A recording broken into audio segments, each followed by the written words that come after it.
Mga kastrong, luto tayo ng tinolang manok, native na manok. Gisa lang tayong bawang mga kastrong.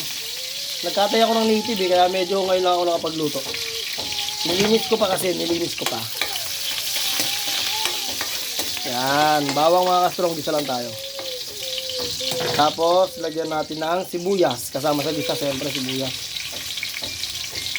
Bawang sibuyas. Yan, lutuin lang natin yung bawang sibuyas mga kastrong.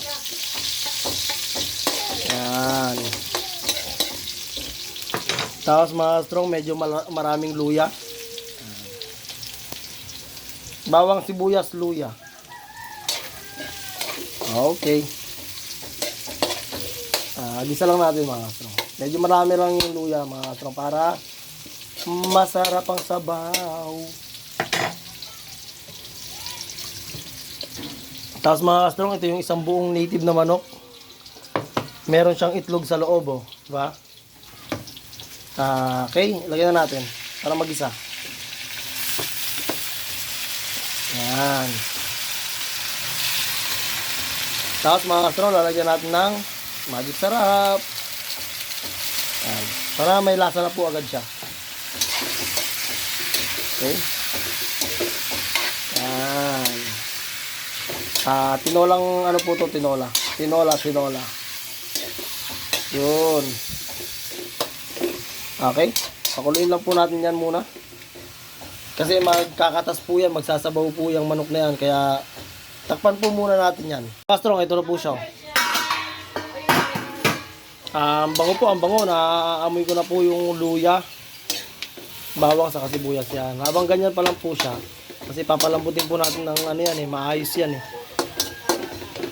Ayan. Lagyan na po natin yan ng pamintang powder. Yan po, pamintang powder at asin. Yan. Haluin lang po natin, tapos saka natin sabawan. Yan.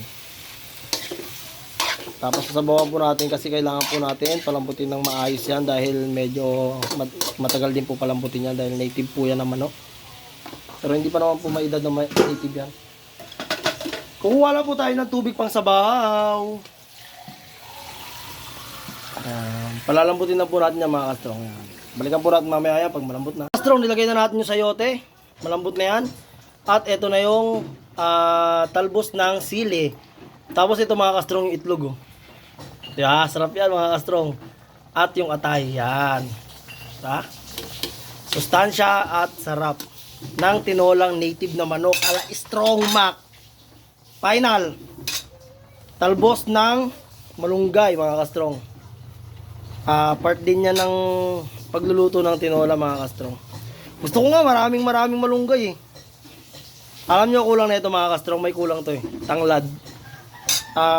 Sa totoo lang mga kastrong, hindi ako nakabili sa palengke pagpunta ko ng palengke Kasi yung ibang mga pwesto sa palengke mga kastrong, hindi pa nagtitinda. Baka bukas pa yun. Kaya ang nabili ko lang yung mga medyo luma na nga yung sayote na nabili ko, pero okay lang. Itong masarap dyan mga kastrong, yung itlog at yung atay. Yan. Sarap mga kastrong. Tinolang manok yan mga kastrong ala Strong Mac. At hindi pwedeng hindi mawala. Pawis na pawis tayo. Nagluto ng tinolang manok Titikman natin mga kastrong.